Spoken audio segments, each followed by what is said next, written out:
Rate analysis হলো কোনো কাজ করার জন্য দর বা হার নির্ধারণ করার প্রক্রিয়া।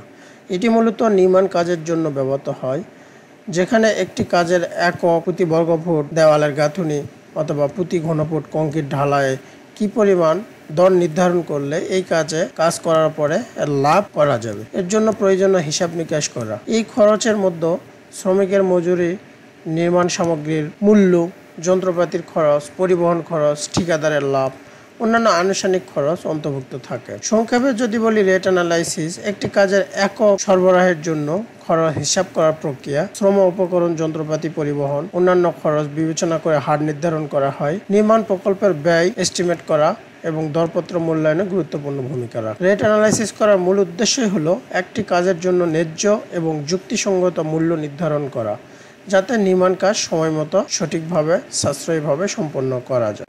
তো আজকে আমি এখানে একটা পাইলের রেট অ্যানালাইসিস করব।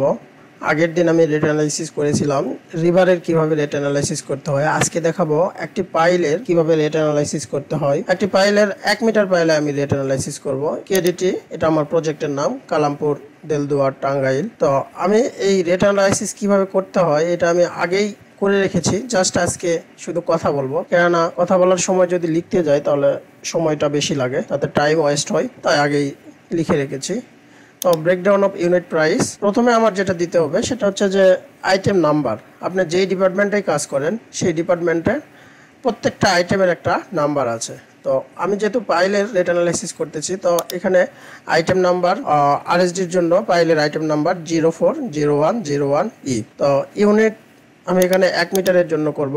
তো 1 মিটারের জন্য আমার কংক্রিট ভলিউম লাগে 0.785 কাম। তো আমি 0.785 কাম কাজ করতে আমার কি পরিমাণ ম্যাটেরিয়ালস লাগে, অর্থাৎ সিমেন্ট কতটুকু লাগে, স্টোন কতটুকু লাগে, স্যান্ড কতটুকু লাগে, অ্যাডমিক্সচার কতটুকু লাগে, পাইলটি 1 মিটার করতে বেন্টোনাইট কতটুকু লাগবে।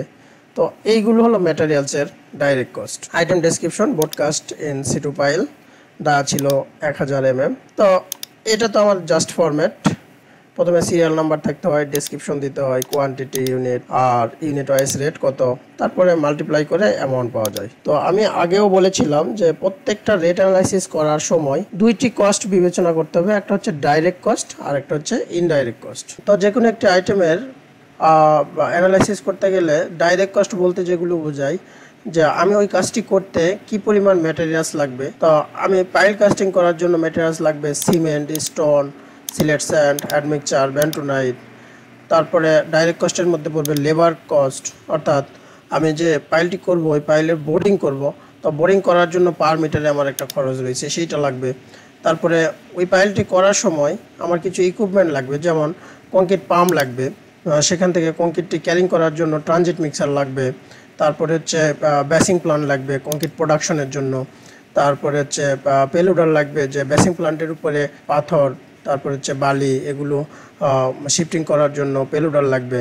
তারপরে ওয়েল্ডিং জেনারেটর লাগবে, এসকেভেটর লাগবে, সয়েল মুভ করার জন্য এসকেভেটর লাগবে, ক্রেন লাগবে। আপনার হচ্ছে যখন আপনি পাইলটি করবেন তখন রিভারকে প্লেসমেন্ট অর্থাৎ লিভার লয়ারিং করার জন্য ক্রেন লাগবে।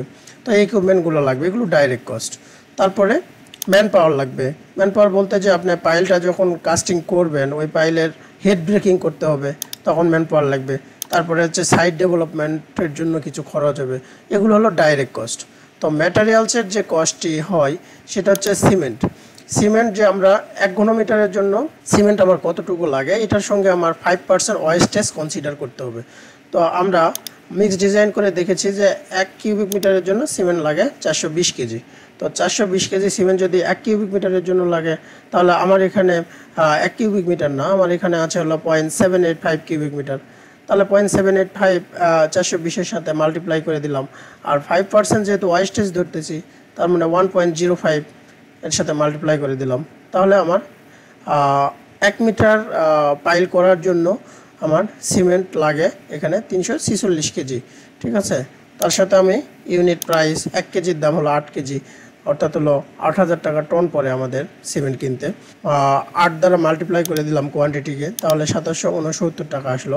তারপরে স্টোন লাগবে, মিক্স ডিজাইন করে দেখেছি যে আমাদের 1 কিউবিক মিটারের জন্য স্টোন লাগে 26.48 CFT। তাহলে মিটার পাইল করতে আমার কংক্রিট লাগে 0.785, তাহলে 785-এর সাথে 5% ওয়েস্টেজ ধরে আমি সিএফটি করে নিয়েছি। তো সেখান থেকে আমি রেট দ্বারা মাল্টিপ্লাই করেছি। এক সিএফটি স্টোনের রেট হচ্ছে 215, রেটের সাথে কোয়ান্টিটি মাল্টিপ্লাই করে 4692 টাকা। সিলেট স্যান্ড লাগবে, সেখানেও আমরা 5% ওয়েস্টেজ বিবেচনা করব। তো সিলেট স্যান্ড মিক্স ডিজাইন অনুযায়ী 17.66 সিএফটি লাগবে 1 কিউবিক মিটারে, তাহলে 0.785 দ্বারা মাল্টিপ্লাই করে 5% ওয়েস্টেজ কনসিডার করে 1 সিএফটি স্যান্ডের প্রাইস হচ্ছে 62 টাকা। তাহলে ইউনিটের সাথে কোয়ান্টিটি মাল্টিপ্লাই করে দিলাম। অ্যাডমিক্সার 5% ওয়েস্টেজ কনসিডার করব, সেখানে আমার পার কেজি অ্যাডমিক্সারের রেট হচ্ছে 130 টাকা। তাহলে 130-এর সঙ্গে 2.42 যদি আমরা মাল্টিপ্লাই করে দিই তাহলে 315 টাকা আসে। ব্যান্টোনাইট আমরা পার মিটারে 6 কেজি আমরা ইউজ করে থাকি। পার কেজি ব্যান্টোনাইটের রেট হচ্ছে 22 টাকা। তো 22 টাকার সাথে আমরা কোয়ান্টিটি 6 কেজি মাল্টিপ্লাই করলে 132 টাকা আসে 1 মিটার পাইল করার জন্য। ব্যান্টোনাইটের কস্ট 132 টাকা। তারপরে আমরা লেবার চার্জ ধরবো। লেবার চার্জ হচ্ছে বোরিং, ডিলিং, ওয়াশিং, কাস্টিং, অর্থাৎ একটা সাবকন্ট্রাক্টরের আন্ডারে আমি যদি কাজটা দিয়ে দিই তাহলে সাবকন্ট্রাক্টর কি করবে, ওইটা পাইল বোরিং করবে, ডিলিং করবে, ওয়াশ করবে এবং রিভার লয়ারিং করে কাস্টিং করবে।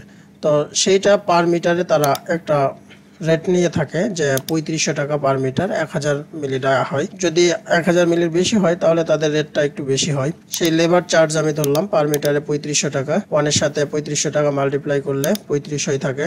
ইকুইপমেন্ট অ্যান্ড ফুয়েল কস্ট, অর্থাৎ আমি যে ইকুইপমেন্টগুলো এখানে ইউজ করতেছি, কংক্রিট পাম্প কংক্রিটিং করার জন্য, ট্রানজিট মিক্সার বেসিং প্লান্ট থেকে মালামাল শিফটিং করে পাইলের জায়গায় আনার জন্য, তারপরে বেসিং প্লান্ট কংক্রিট প্রোডাকশন দেওয়ার জন্য, পেলোডার বেসিং প্লান্টের উপরে স্যান্ডগুলোকে শিফটিং করার জন্য, তারপরে ওয়েল্ডিং জেনারেটর, লিভার ওয়েল্ডিংয়ের আগে আমরা একটা খাঁচা থেকে আরেকটা খাঁচা যে জয়েন দেওয়ার টাইমে ওয়েল্ডিং জেনারেটর ইউজ করা হয়, এসকেভেটর ইউজ করা হয়, ক্রেন ইউজ করা হয়। তো এইগুলোর কস্ট আমরা আগে অ্যানালাইসিস করে নিয়েছি যে 1 সিএফটিতে 50 টাকা খরচ হয়। তো এইটা অ্যানালাইসিস আবার আলাদাভাবে করতে হয়। যেমন আমাদের এখানে হচ্ছে 0.785 ঘনমিটার, তো সেটাকে আমরা সিএফটি করে নিয়েছি 35.315 দ্বারা মাল্টিপ্লাই করে, তার সঙ্গে আমরা রেট পার সিএফটিতে 50 টাকা এই ইকুইপমেন্ট কস্ট আসে। তো এইটা দিলাম। আর সাইড ডেভেলপমেন্টের জন্য আলাদা কস্ট আছে 190 টাকা। ম্যান পাওয়ার লাগে, অর্থাৎ পাইল কাস্টিং করার পরে 1.5 মিটার পাইল আমরা আবার ফলস যে কাস্টিং করা থাকে এটা আমরা কি করি, হেড ব্রেকিং করে পাইল ক্যাপের সাথে আমরা এটাকে মার্জ করে দিই। তো এইভাবে ডাইরেক্ট কস্ট আমার হয়ে গেল 14,029 টাকা। তো টোটাল যে ডাইরেক্ট কস্ট, এই ডাইরেক্ট কস্টের সঙ্গে আমরা ওভারহেড খরচ অ্যাড করব। তো ইনডাইরেক্ট কস্ট কিছু রয়েছে। ডাইরেক্ট কস্ট টোটাল 14,029 টাকা, আর ইনডাইরেক্ট কস্ট ওভারহেড খরচ আছে, তারপর হচ্ছে প্রফিট আছে, কন্ট্রাক্টর প্রফিট 10%, ব্যাংক চার্জ 5%। এই যে ইনডাইরেক্ট কস্ট সবগুলোকে আমরা সামারি করে নেব একভাবে। তো সামারি করে নিয়ে টোটাল ইনডাইরেক্ট কস্ট এসেছে 2735 টাকা। তাহলে টোটাল ডাইরেক্ট কস্ট 14,029 টাকা, টোটাল ইনডাইরেক্ট কস্ট 2735 টাকা। এই দুইটার যোগফল হলো 16,764 টাকা। এটা কিন্তু ভ্যাট ট্যাক্স এক্সক্লুডিং, মানে 16,764-র মধ্যে এখন পর্যন্ত আমি ভ্যাট ট্যাক্স ইনক্লুড করি নাই। আমরা একটা প্রজেক্টে যত কাজই করি না কেন সব কাজেরই বিল সাবমিট করলে যখন গভর্নমেন্ট আমাদের বিল দিবে তাহলে 14.5% আমাদের ভ্যাট ট্যাক্স কেটে নেবে। তো ভ্যাট ট্যাক্সটা আমরা এখানে যোগ করে নেব। যখন আমরা যোগ করে নেব তখন আমার 14.5%টা 16.96% হয়ে যায়। এটা কেন হয়ে যায়? এটা আগে আমরা অ্যানালাইসিস করে নিয়েছি যে আমার যা ডিডাকশন করব তার থেকে মিনিমাম কিছু ইনক্রিজ করে বটমের উপরে এই পার্সেন্টেজটি বের করতে হয়। 16.96% আসে হলো 2843 টাকা। টোটাল কস্টের এই 2843 টাকা হচ্ছে ভ্যাট ট্যাক্স। তো এই ভ্যাট ট্যাক্সের টাকাটা ডাইরেক্ট আর ইনডাইরেক্ট কস্টের সঙ্গে যোগ হয়ে 19,608 টাকা পার মিটারে আমাদের কস্টিং পড়ে গেল। একটা পাইলের পার মিটারে যদি আমরা রেট সাবমিট করি 19,608 টাকা, তাহলে আমাদের 10% প্রফিট থাকবে। তো এইভাবে আমরা পাইলের রেট অ্যানালাইসিস করতে পারি। ভিডিওটি শেষ পর্যন্ত দেখার জন্য আপনাকে অসংখ্য ধন্যবাদ।